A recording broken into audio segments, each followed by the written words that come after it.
had its beginnings in 1974, just as love, peace, and understanding had run its course. Once it was decided the revolution John Lennon sang about was over, a new revolution began. The Poodles are the grandchildren of that revolution. Instead of power to the people, it was power to the pink. Before the day's end, the Poodles would know just how far the power of pink had come. The stage was set. The St. Percy Poodles versus the Nugget State Tigers on homecoming weekend with a national championship at stake. Draglev, Arizona was pink ground zero as 85,000 strong gathered at Poodle Stadium for the treat and the heat.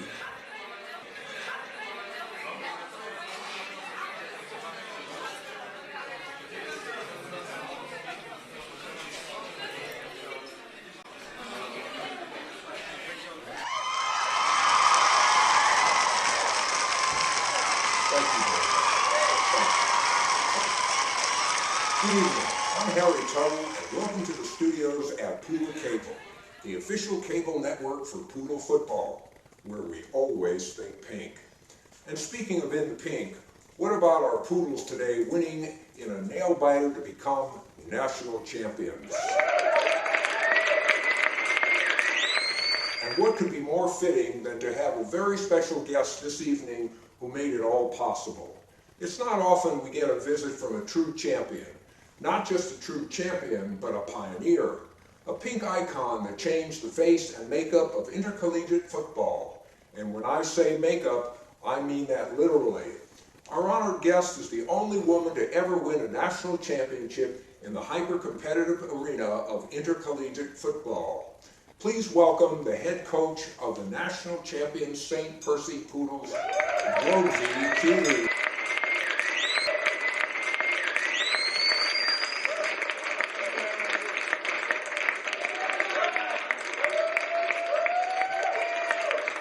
Welcome, Coach.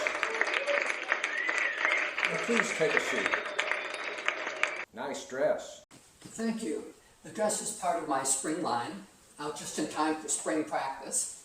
There's no reason why coaching apparel and style have to be enemies. Coaches like to feel sexy too. Coach, is it true that some of your male assistants now wear dresses to practice? Is that something you suggested? First, let me say I have a very loyal staff, but no, we don't have a dress code, no pun intended. Some of the guys thought I'd look comfy in mine, so they tried it. Now about half our staff wears dresses to practice. I think it's improved our morale. Is this another first for Poodle football? A cross-dressing staff? We don't see it as cross-dressing. It's more about comfort, staff unity, and larger pockets. Plenty of room for whistles and sunscreens. Where do we begin your incredible story? It reads just like a fairy tale. Small-town mountain girl overcomes obstacles never imagined by others and becomes the most celebrated football coach ever. Only in America. What happened? I just kept showing up, and I have a gift. It's the power of love. I love this school, and I love these players. Not many thought you could build a national champion recruiting the type of player you wanted. Who thought of that, and why? Dr. Rhinestone Nuttall, our visionary university president, had the initial idea. His vision was a university of special people with an overriding common bond. Once the university was a reality, why not a football team? We wanted respect and status. Football is the ultimate team sport, and we wanted the fastest path to recognition. Hey, the Baptists have a university, the Catholics have a university, and the United States Navy has one. Why not us? Some of your motivational ideas have certainly been revolutionary, like the Team Shopping Day and the Team Macrame Club. What was the point? I wasn't trying to make a point. I was just building pink unity. We created something no one could imagine. Whatever you created, it certainly worked, and you did it with some of the most unusual talent. Your star running back, Bobby Babs, Is it true he has a monthly prostate exam to improve himself as a player? Why? It's not just a prostate exam. It's more like a general inspection. Bobby does it for his own peace of mind, and he thinks it helps his balance. Is it really true he sends the medical staff flowers after every exam and insists they play Kenny G tapes while the exam is going on?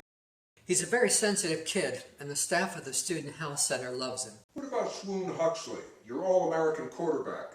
It's reported he's also the team Avon rep. It's income he declares, and it does not jeopardize his amateur standing. I tried to save the best for last. The closet kicker. How did that come about? A kicker who kicks out of the closet? It was fate. We're in Reno on a recruiting trip. We've heard that Reno Modern Dance Troupe had a very athletic guy doing Swan Lake. We saw him as a possible running back. So I stopped by one of my old hangouts from my rodeo days. I'm sipping my double prickly pear latte when I hear this metal crunch sound and an empty can of Bush Homestyle baked beans comes flying over the wall near my table. It not only cleared the wall, it sailed another 100 feet. I couldn't believe the speed of that can. Did you see the kicker? No, I tried looking over the fence, but he was gone. I did find out he had a legal guardian who turned out to be local folk, and we hit it off. They gave you permission to talk to the kid? Not directly, but we offered the kid a scholarship, and he agreed to join the Poodles, but only if he could kick out of a closet. We understand this kid, and we agreed. Well, he's become one of the most controversial players in the modern era, a pink icon. He's a deadly offensive weapon and a brave poodle. Coach, we know there's been a strong resistance to the whole pink experience. Why is the anti-pink crowd so adamant in their belief that this team signals something dire? We have our detractors, but we embrace that and we use it to win. At the end of the day, we look in the mirror and we know we're the best. There's no arguing with the best. What about other coaches? How do you think they see you? Most don't take me serious until I spank their backsides on the playing field. We're 19-0-1 over the last 2 years. Anyone rivalry that stands out? Ike Spunley, the head coach at Nugget State, is high on the anti-pink zealots list. I had a post-game interview after last year's game at Nugget. Ike had the chair I sat in and the glass I drank out of quarantined. Ike thought whatever pink malady I carried could be catchy. He didn't want anyone exposed. Ike believes you have to have a penis to coach football. So Ike is not a fan. No, he's not. I'm not sure what Ike is. There's some type of DNA there, but it's hard to label. Ike could be a new and disturbing life form. He listed his dream job as executioner. Ike speaks in complete sentences, but he prefers to communicate by making sounds. He's also paranoid, delusional, unsanitary, poorly dressed, and he has a wooden leg. Ike has to worry the people around him. So why then is he head coach? Because he wins. He's 19-1-1 over the past 2 years. The loss and the tie were to us. Ike hates losing, especially to anything pink. Ike will never be balanced. I know his background. He was one of 9 children mothered by the same woman, but they all had different fathers. His mother could have originated the term spread offense. Father's Day must have been a very confusing event in the Spunley household. We've heard about how Spunley went off on you for wearing a dress on the sideline on game day. Why do you think he feels so strongly about the opposing coach wearing a dress? Because at his core, Ike is a caveman. His fashion eye got poked at birth.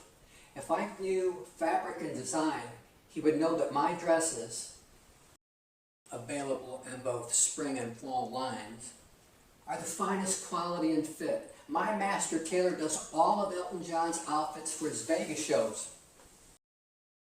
It's probably not style or fit. It's probably more that he's coaching against someone who wears a dress. It's not that important. I'm a girl, I wear dresses. Another source of constant criticism has been the religious group GLOS, or God Loves Only Us. What are they opposed to? They oppose all things pink. They see us as the destroyers of the hetero culture. They think our problem could be caused by bacteria like the flu. In fact, they're setting up a fund to research a vaccine that will reverse the pink menace that causes college football players to color their toenails and wear mascara. Coach, I just love talking poodle football with you, but we have to go. Where can people get the whole pink story? There's so much more than what we've had time for today. Our great friend Edward Pauline wrote the signature pink story. He spells out how it all happened and who it happened to. The book is called A Pigskin Fairy Tale. You can order it online at Amazon.com, Barnes & Noble, or Xlibris.com. Or you can just search A Pigskin Fairy Tale. Thanks, Coach. Please come back soon. Well, this is Harry Tuttle wishing you good night on Poodle Table.